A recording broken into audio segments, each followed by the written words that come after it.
Assembly సమావేశాలు successful గా నడిచాయని ప్రభుత్వం ప్రకటించింది.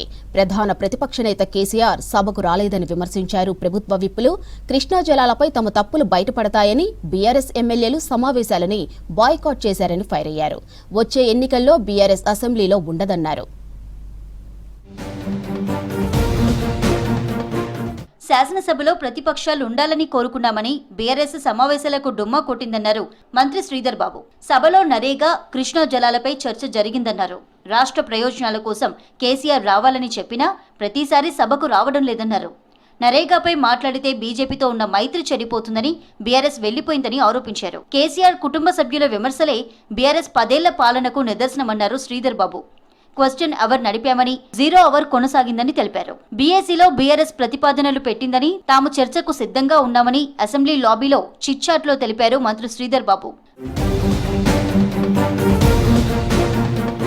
బీఆర్ఎస్ నేతలకు రాజకీయాలు చేయడం తప్ప రాష్ట్ర ప్రయోజనాలు అవసరం లేదన్నారు మంత్రి శ్రీధర్ బాబు.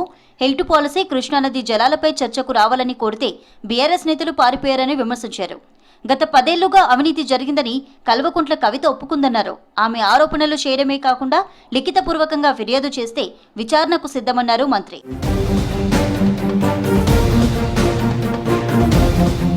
అసెంబ్లీలో చాలా అంశాలపై మంచి చర్చ జరిగిందన్నారు ప్రభుత్వ విప్ బీర్ల ఐలయ్య. బీఆర్ఎస్ ఎమ్మెల్యేలు అసెంబ్లీలో చర్చకు రాకుండా తోక ముడిచారని విమర్శించారు. తెలంగాణ ప్రజలు ఆ పార్టీ నేతలకు బుద్ధి చెబుతారన్నారు.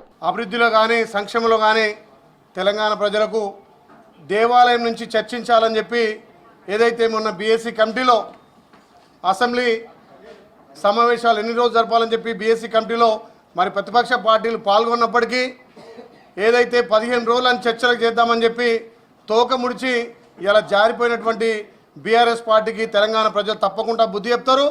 ప్రజా సమస్యలపై అసెంబ్లీలో అర్థవంతమైన చర్చలు జరిగాయన్నారు విప్ ఆది శ్రీనివాస్. ప్రతిపక్ష నాయకుడు కేసీఆర్ అసెంబ్లీకి వచ్చి 3 నిమిషాలుండి సంతకం చేసిపోయాడని విమర్శించారు. కృష్ణా జలాలపై విలన్ గా నిలబడాల్సి వస్తుందని బీఆర్ఎస్ ఎమ్మెల్యేలు బాయ్కాట్ చేశారన్నారు. స్పీకర్ను దోషిగా చూపించి అసెంబ్లీ నుంచి వెళ్లిపోయారని ఫైర్ అయ్యారు.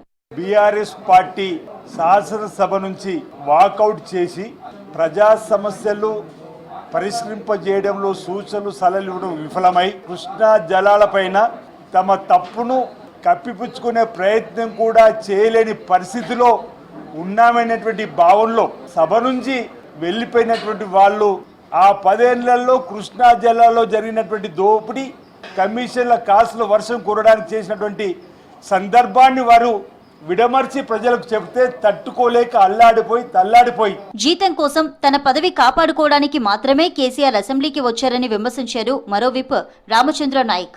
కారణం లేకుండా బీఆర్ఎస్ సభ నుంచి వెళ్లిపోయిందన్నారు. నదీ జలాల్లో కేసీఆర్ తెలంగాణకు చేసిన అన్యాయంపై సమగ్రంగా చర్చించామని చెప్పారు.